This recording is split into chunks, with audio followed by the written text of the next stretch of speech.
Here is Monteverde Crocodile, a green ink. Let's jump straight to the end with my opinion on this ink. The paper I'm using here is a Maruman Mnemosyne Notebook. This is a very dark, beautiful green, and despite how dark it is, it never in any way makes you think it could be a black. Now, there's almost no tone variation by pen, and the shading is really an endangered species here. It performs generally well on a non-fountain pen friendly paper. I don't frequently get to see a green that is so dark and nowhere near black. It's truly lovely to use and on the page.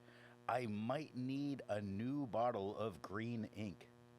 All of the writing samples are done with a Platinum 3776 with a soft fine nib that writes rather dry. A Hero 7035 with a fine nib that writes wet. A Visconti Van Gogh with a medium nib and an average flow. A Lamy All-Star with a broad nib that writes average. The pen for today is a Sailor 1911 Standard. Now that we know my opinion on this ink, let's see how I got there with the first writing sample done on Clairfontaine. Looking at the soft fine nib, this is the lightest tone that we're going to get, and it is still dark. It does not feather, it does not spread, it does shade, and not by chance when you look at chance on the second line, where the C is quite a bit lighter than the H that follows. It's during the A that it transitions from a darker to a lighter tone in the NC, and the E at the end gets quite a bit darker.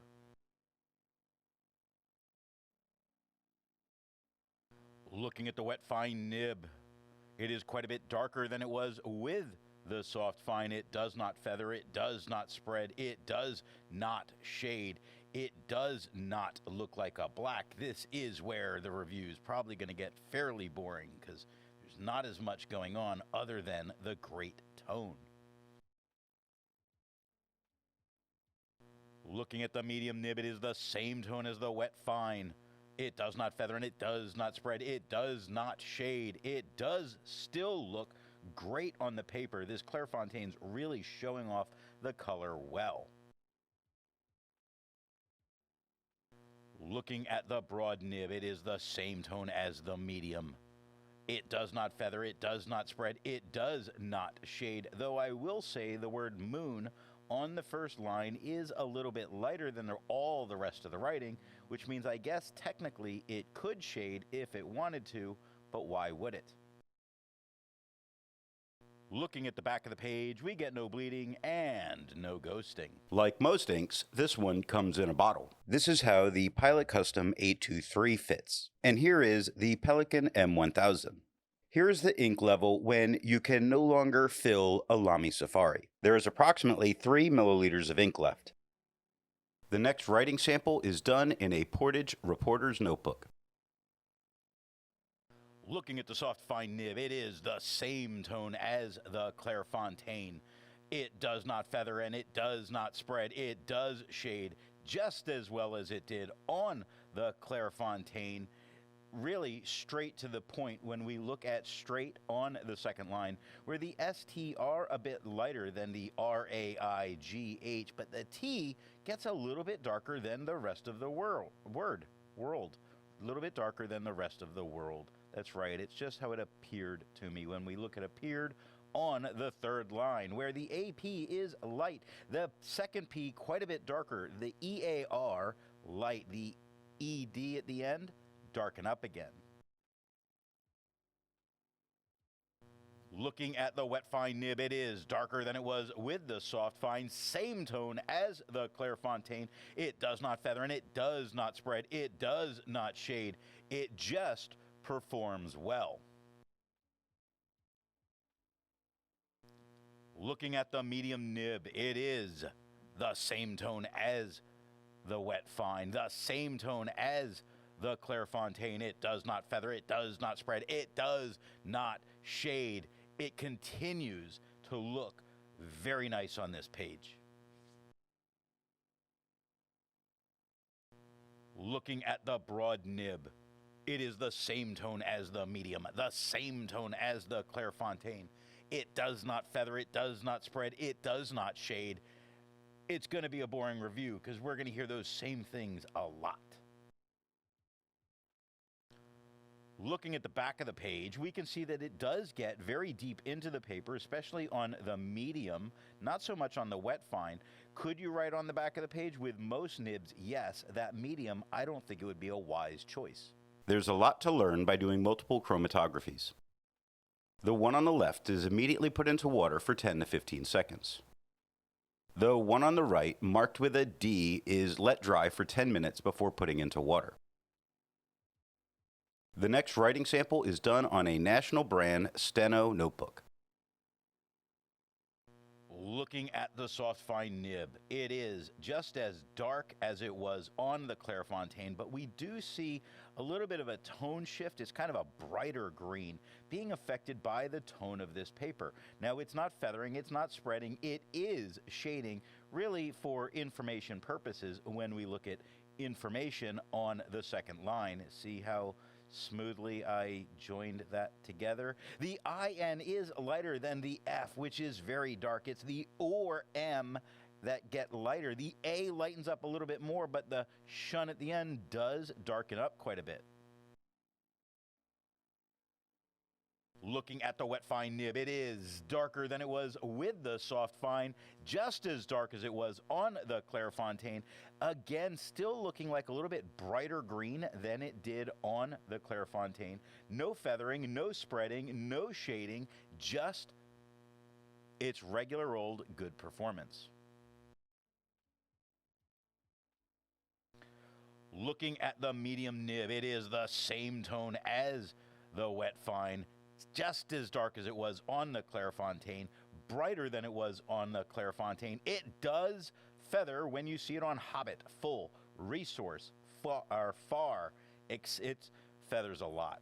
I could read a lot of words that have feathering. It's really very disappointing to see here, and I guess in that way useful. Now, it's not shading, but the feathering that's occurring, because I don't normally get a ton of it on this paper, I wouldn't use this ink with this pen for this paper. Looking at the broad nib, it is the same tone as the medium, just as dark as it was on the Clairfontaine.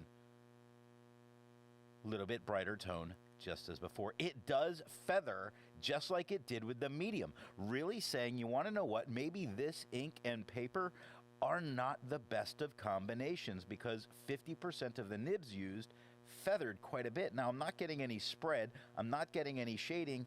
I'm not happy with the feathering that I've been seeing. Looking at the page underneath, I am pointing to spots where it did dot the page underneath, meaning some of that not as great performance translated onto the next page. When we look at the back of the page, we can see that it's not doing especially well. It's getting super deep into the paper, meaning there's no writing on the back of this page. And again, when we see how deep it gets into the paper, these dots coming through are not really a surprise and very disappointing. Resistance tests are done to see how this ink can be expected to perform on the page, and more importantly, how hard it may be to clean from your pen. The smear is allowed to dry for 3 days before testing it. The highlighter is on the top left, pen flush is on the top right, 1/3 bleach solution is on the bottom left, and water is on the bottom right. The next writing sample is done in a Rhodia notebook. Looking at the soft fine nib, it is the same tone as the Clairfontaine. It does not feather, it does not spread, it does shade as well as it did on the Clairfontaine. We're seeing it on quad rule, which means that's the thing to talk about here. It does stand out with no problem, not that I was expecting any, against the quad rule. Looking at the wet fine nib, it is darker than it was with the soft fine. Same tone as the Clairfontaine. It does not feather, does not spread, does not shade, does stand out on the quad rule, does everything that we would really want it to. So it's doing as well as it has. Looking at the medium nib, it is the same tone as the wet fine, the same tone as the Clairfontaine. It does not feather, it does not spread, it does not shade, it does a great job. It does look very beautiful on the page as a dark green. Just wow. Looking at the broad nib, it is the same tone as the medium, the same tone as the Clairfontaine. It does not feather and it does not spread. It does not shade. However, the broad nib, I think in this case, is showing this color just a little bit nicer. So it's one of those things to keep in mind that I think with this quad rule, this Rhodia, the broad nib is really the way to go. Looking at the back of the page, we get no bleeding, no ghosting. We can easily continue our notes back here. With over 1,000 inks reviewed, let's take a look at some color comparables. Here is Califolio Olevaster.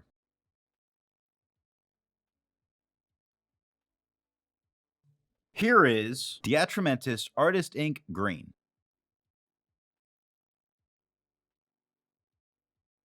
Here is Diamine Green Black.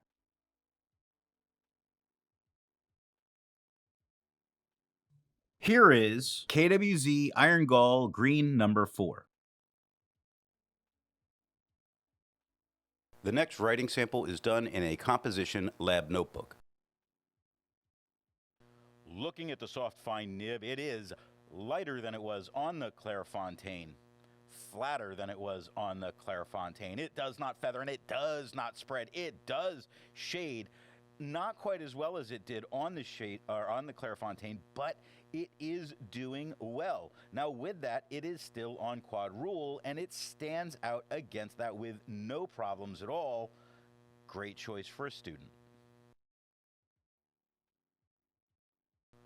Looking at the wet fine nib, it is quite a bit darker than it was with the soft fine, little bit lighter than it was on the Clairfontaine. It does not feather and it does not spread. It does not shade. It does stand out on the quad rule. It does look a little bit better, I think, than it did with the wet fine or soft fine. Looking at the medium nib, it is the same tone as the wet fine, a little bit lighter than it was on the Clairfontaine. It doesn't feather, it doesn't spread, it does not shade. It does do just as well in every way here as it did on the premium papers, just a little bit lighter in tone. Looking at the broad nib, it is the same tone as the medium, just a little bit lighter than it was on the Clairfontaine. It does not feather, it does not spread. Strangely, there is a little bit of shading going on. Peep at peep on the first line, where the P's are quite a bit lighter than the E's that they surround. Now coming on the second line, where the C is darker than the O-M-I-N, but the G at the end gets darker again. And that's not the only place it happens. You can see this shading coming through quite a bit. So I think this broad nib, the way it brought out the color just a little bit nicer on the Rhodia, really helps it stand out here quite a bit better. Looking at the back of the page, we get no bleeding and no ghosting.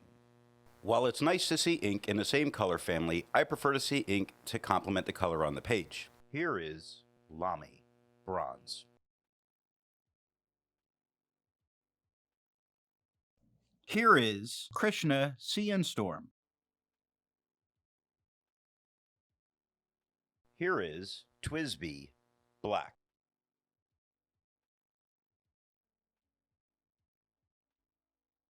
Here is Sailor Clown Teardrop Ruby.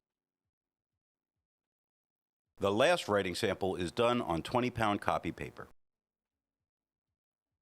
Looking at the soft fine nib, it is the same tone as it was on the Clairfontaine.